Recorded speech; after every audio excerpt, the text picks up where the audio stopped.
Нийслэл Улаанбаатар хот байгуулагдаад өдгөө 377 жил болжээ. Хаягжилтын асуудлаар олон ажил хийгддэг ч хаягийн талаарх ард иргэдийн ойлголт таарах хүн хэвээр байна. Хэн нэгэн хүн хаяг асуувал байшин барилга, дэлгүүр хошоогоор баримжаалан заана. Хэн ч тэр газрыг ямар гудамжид байдгийг мэдэхгүй. Мэддэгч нэрийг ашиглаж заншаагүй байдаг. Тэгвэл бид та бүхэндээ хаягжилт болон түүний сөрөг үр дагавар, хэл соёлын дархлаад хэрхэн нөлөөж байгаа талаар хүргэе. Бидний эргэн тойронд Монгол их хэлээрээ бичсэн хаяг маш цөөхөн байдгийг та анзаарч байсан уу? Дэлхийн хэлээр ийхүү хаяглах нь залуучууд бидний хувьд бэрхшээлгүй байдаг хэдий ч энэ бүхэн бидний хэл сэтгэхүйд нөлөөлж цаашлаад монгол хэлний маань дархлааг сулруулж идийг бид анзаарахгүй л байна. Энэ тал дээр иргэд юу гэж боддог талаар одоо та бүхэндээ хүргэе. Гадаад хаягаар өндөр Монгол болгоул их сайхан байх юм санагддаг.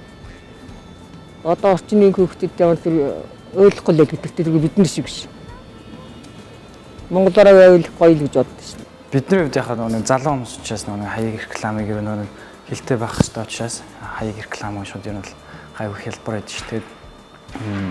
Бидний аав ээж юм уу хөшин настай хүмүүс ч юм уу одоо нэг хайгаад ороод уншлаа гэхэд өдгөн англиар учраас одоо ойлгоход маш хэцүү ч юм уу тийм хөөж болно. Ер нь яг залуучууд бидний хувьд яг ойлгоно ерөнхийдөө те яг сурч боловсрч байгаа 10 юм 11 анги нэг бол одоо дээд сургуулийн оюутнууд тэрийг ер нь ойлгодог байх гэж би боддоо. Тэрнээс биш яг одоо манай ээж юм уу яахтайгаа юм уу имитгийн гадуур яваад нэг өсөөч юм уу өдгөн цайны газар орох гэхээр бас те яг энэ цайны газар ямар чиглэлтэй цайны газар гэдгийг бол олоход бас аюул хэцүү дандаа гадаад хэлтэй. Тэгээ энэ дээр яг хөө миний байр суурь бол монголоор нь бичээд давхар гадаадаар явуул зүгээр юм болов уу шүү дээ. Тэгээ явал яг тэрд бол ойлгомжтой. Тэгээ чөөгөө Монгол улс гэдэг утгаараас Монгол хэлээс төлөв явж байгаа зүгээр санагддаг. Ерөнхийдөө бол одоо эхнийх гудамж байгууллагын хаяг харахад бол ер нь одоо англи үгийг их ашигласан байдаг. Энэ нь болохоор одоо залууч бидний хувьд болохоор мэдээж бол ойлгомжтой. Харин дээр үе өндөр настай хүмүүсийн хувьд бол энэ бол ойлгомжгүй байдаг. Энэ утгаараа ер нь бол гадны хэл үгээлийг ашигласан хаягнуудыг монгол хэл дээрээ байлгуул илүү цохилтон болов гэж миний хувьд үзэж байгаа. Зөвхөн ингээд хөвшин хүмүүс зөвхөн монгол нэрэгтэй гээд бодох тийм хандлагатай байж болохгүй юм чин Монголд ингээд жуулчлаар гадаад хүмүүс ирж байгаа тэр хүмүүсийг бас бодох хэрэгтэй. Тийм учраас ер нь бол ингээд аль аль талтай эсвэл нэгэн монголоор ч юм уу эсвэл ингээд юм хоёр юм нэртэй нэг нь монголоор эсвэл нэг нь англиар байж болохоор нэг тиймэрхүү байж болно. Тэгвэл бид 18-аас 40 насныхны дунд судалгаа явуулахад дараах байдлаар хариулжээ.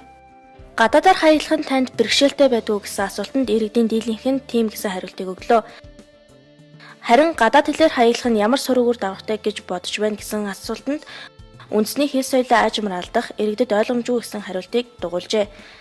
Дараагийн асуулт буюу таны бодлоор хаяг тайлбараа хэрхэн бичвэл зохистой вэ гэсэн асуултанд монгол хаягны доор англиар, дан монголоор гэсэн саналыг өгсөн бол англи хэлний түгээмэл хэрэглээ хэл соёлд хэрхэн нөлөөлж байна гэсэн асуултанд яриа болон бичгийн хэлний найруулга муудсан ярианы хэл маш ихээр эвдэрж байгаа гэсэн хариултыг өгсөн байна.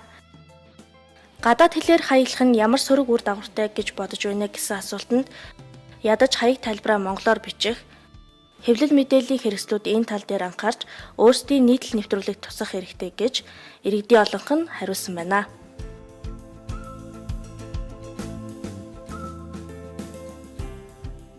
Гадаад Монгол нь тодорхойгүй хаа сайгүй таарах энэ олон хаяг тайлбаруудыг хэрхэн зэгслэх вэ?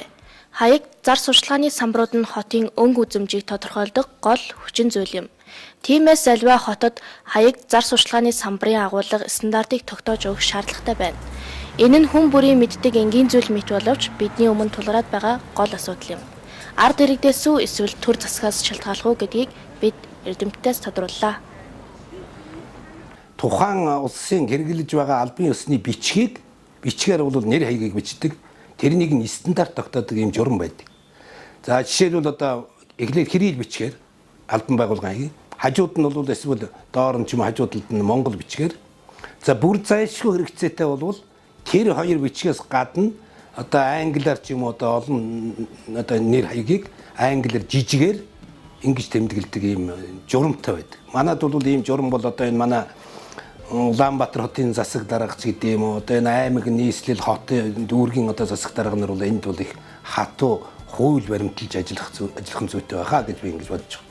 Орчин үед улс орныг газар нутаг цэрэг зэвсгээр нь эзлэн түрэмгийлэх биш, соёл улс төр эдийн засагт нөлөө үзүүлж иргэшээлтэй байлгах төлөв олон улсын түвшинд харагдаж байна. Тиймээс тусгаар тогтнолын гол үндэс болсон соёлоо авч үлдэх нь залуучууд бидний гол үүрэг юм. Чихний чимэг болсон аялгау сайхан монгол хэл. Чин зоригт үг дээдсийн минь өв их эрдэн. Сонсох бүр яруу баялгийг гайхан баясч. Сод их бэлэгт түмэн юугэн бишрэн магтмуу би. Энэ нь бидэнд болон хойч үед маань их сайхан монгол хэлээ цэвэр ариун байлгахыг дахин давтан сануулж байгаа хэрэг юм аа. Монгол хэл маань өөрөө ямар баялаг одоо үгийн сантай, ямар одоо яруу ийм сайхан хэл билээ. Одоо гэтэл тэр одоо үгийн баялаг дундаас оноосон сайхан одоо үгийг сонгоод өгөх юм бол илүү одоо тэр монгол хүний сэтгхүйд одоо тусах, одоо тэр нэрийг бол маш хурдан тогтоох ийм одоо их эерэг бөгөөд одоо ийм сайн талууд бол байдгийг манай энэ одоо хүмүүс бол бас анзаарч ойлгохгүй байх шиг байна. За мөн хилэнд одоо сөрөг нөлөө үзүүлдэг бас нэгэн зүйл бол энэ залуучууд маань одоо илүү одоо их цахим орчинд тийм ээ нээлттэй бас энэ үед бол их хэлээрээ одоо зөв бичих асуудлыг бол их нэгтэлж үзэх хэрэгтэй. Тухайлбал одоо юу гэдгийг Facebook, мессеж одоо тийм ээ мессенжер гэдэг юм уу. За энэ орчинд бол дандаа одоо кирилл одоо үсгээрээ биш одоо галиг үсгээр одоо хэрэгэлдэг. Тэгээд одоо тухайлбал юу гэдгийг явчих сан шүү дээ гэж бичих хэвээр юмыг явцсан шүү дээ гэж одоо ингэж одоо галиг үсгээр бичээд сүүлдээ нөгөөхөө одоо эргээд кирилл дээр буулгахтаа бол одоо алдах жишээтэй байдаг юм уу. Энэ мэтчлэнгийн сөрөг юм бол байнга одоо давтагдаад байхаар эргээд одоо нөгөө үндсэн одоо юмнаас холдох ийм асуудал бол яг гардаг. Тэгэхээр аль болох одоо энэ нэгэнт одоо смарт буюу ухаалаг гэж бид нэр одоо яриад байгаа энэ ухаалаг гар утас, iPad, одоо компьютер ийм юм бүгд хэрэглээ болгож байгаа энэ цагт бол хамгийн нэгдүгээрт бол одоо кирилл бичгийн фонтыг одоо суулгаад одоо яг кирилл бичгээрээ бичих энэ зарчмыг бол баримтлах ёстой.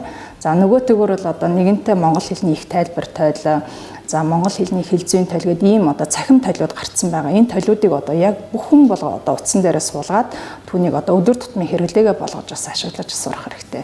Үзэгч таны тэр бүр анзаараад байдаггүй энэ сэдв цааш явсаар үндэсний аюулгүй байдал, хэл соёлд ноцтой нөлөөлж байдгийг бидний уулзсан их сурвалжууд болон баримтууд харууллаа. Үндэсний хэл соёлд нөлөөлж буй хэвлэл мэдээллийн хэрэгсэл, гар утас, интернет, аман яриа зэргээс голлон бид хаяг тайлбарыг онцлон авч үзлээ. Хуулийн өмнө болон улс орон нийгмийн өмнө хүлээсэн хариуцлага ухамсарлаж үйлчилгээний газрууд давхар монгол хаягаа бичих нь ард иргэдээ болон улс орноо хүндэтгэж буй ухаалаг алхам болох юм шүү.